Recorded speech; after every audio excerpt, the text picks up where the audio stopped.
everybody, this is Casey with Aligned Astrology. Happy to have you back again.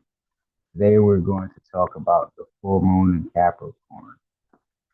Now, this full moon in Capricorn is ruled by Saturn, and we're going to talk from that standpoint, Saturn in rulership over this full moon. We're going to also speak about Cancer as well, just because of the sun shining from Cancer, as well as experiencing the polarity of what Capricorn really is and how Capricorn, the sea goat, got its name. When we look into the ancient astrology, we see that all of the zodiac signs have a figure, or in most cases, an animal that represents the zodiac sign or mythological creature. Like when we think about Sagittarius, Sagittarius is ruled by the centaur, which is a half man, half horse. When we think about Capricorn, it's ruled by another mythological creature, which is the sea goat. Now, when we think about a sea goat, the front half is the goat and the back half is like a fish. So this speaks to the nature of what Capricorn is. We know from daily waking life, if you've met a Capricorn person or are someone who has Capricorn placements, you have tremendous effort, work, endurance. You have tremendous determination towards achieving your goals for whatever reasons you have in your mind and your experience that drives you towards completing these goals. Capricorn, the goat portion of Capricorn, you can think of it as climbing the mountain and experiencing the heights, looking down on the earth, and noticing how far it's come. But when we think about being up on top of the mountain, it also can be a very lonely or solitudinal space. That's why I think it's interesting that the joy of Saturn is also represented in the 12th house, which is also a place of solitude or exile. But having Capricorn climb that mountain, achieving its goals, getting to the top of the mountain, it has the opportunity to gain a different perspective. But it also gives Capricorn that time to reflect and understand what it has done in its life and experience to get there, what goals it has achieved, and to remember why it even went forth to achieve these goals. And that is when we look at the fish, or the back half of the sea goat. When we think about the fish, it can be connected to our emotions, our deep rooted watery essence. When we think about a fish, it lives in the depths of the water. It cannot go without the water. It is rooted in that subliminal space, that beneath the surface. Like when we think about our subconscious mind, or even the primordial waters before consciousness even came to existence, there was a space where something exists, some form of essence of life. And that is the beginning of what Capricorn comes from, to then reach the heights of this mountain in this material world, the heights of success. And when we look at Capricorn, usually the first thing that comes to mind is, oh, they make a lot of money, or they're really good with material success. But these same determinational assets and drive towards achieving goals can also go hand in hand with spiritual values.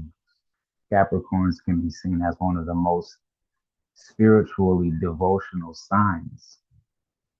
And this comes from those deep uh, primordial waters, connecting them back with the place where they came from. And it's not the place of birth. Of course, it pertains to that in some cases, but we all come from somewhere before we inhabit these physical bodies.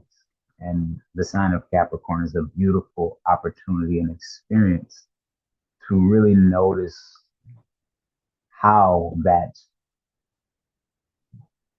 shows itself through the person. And material capitalism makes it difficult for you to begin to see that part of those people. But when you get to meet a spiritually devotional Capricorn, it makes so much sense how they have the ability to find such compassion for people around them because they've lived from that standpoint of starting in the beginning and growing and rising, making their way up towards the peaks of the mountain. So gaining those experiences gives you the opportunity to learn compassion. And in one of my earlier videos, I spoke shortly about bodhicitta. Bodhicitta is Sanskrit terminology, and it goes hand in hand with like heart, mind, wisdom.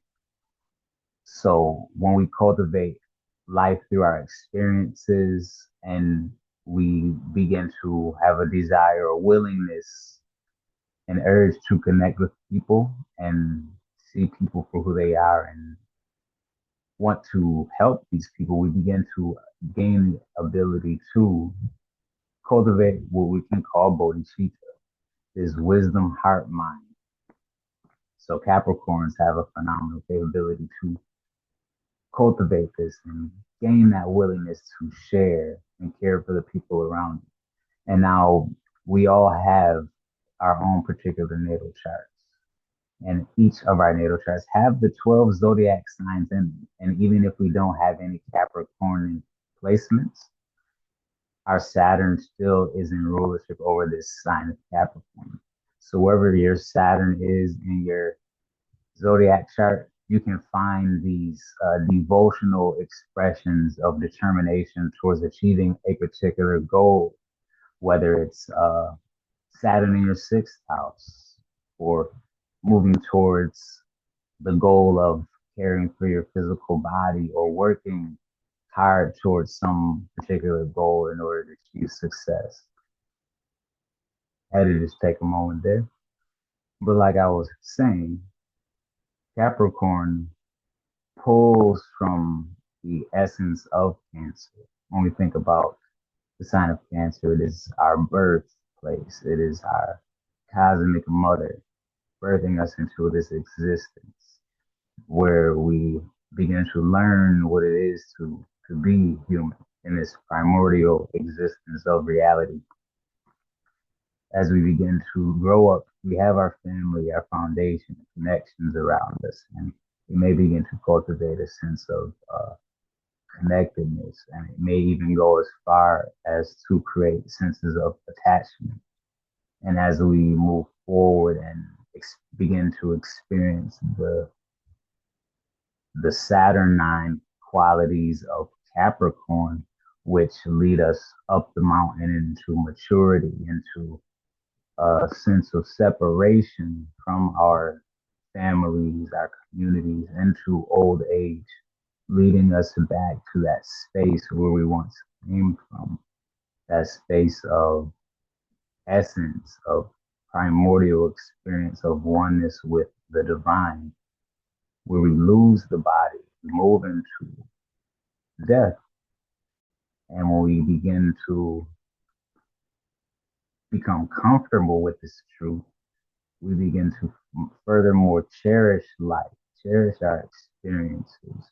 And this is where those Saturnine qualities of maturity and determination lead us into the willfulness and compassion because we cherish our past experiences and we see our flaws, we see our shortcomings, and we learn to overcome them. And we have all these skills and abilities that we've cultivated from those experiences that we can now share with people around us. This is that heart mind connection, that wisdom that we've cultivated to share. It's that sense of bodhicitta that we can begin to cultivate to make the world a better place.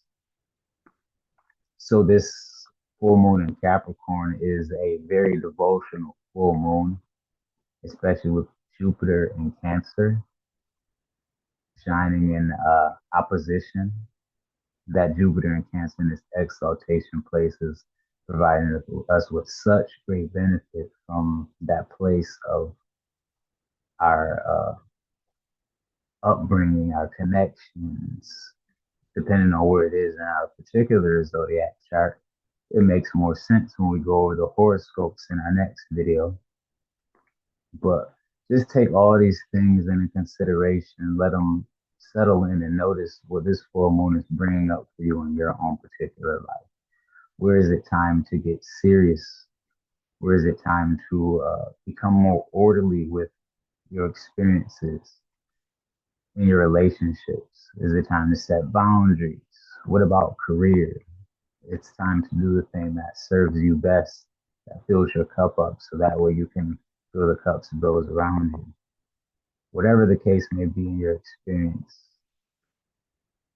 allow yourself to remember where you've been so you can learn from those experiences on your way up the mountain to achieving your goals, whether they be financial goals, material goals, or spiritual goals. Don't forget where you came from, the deepest parts of it. And as you travel up, maybe you'll learn more about where you came from. Thanks so much for listening. And this is Casey with Astrology. We'll see you soon.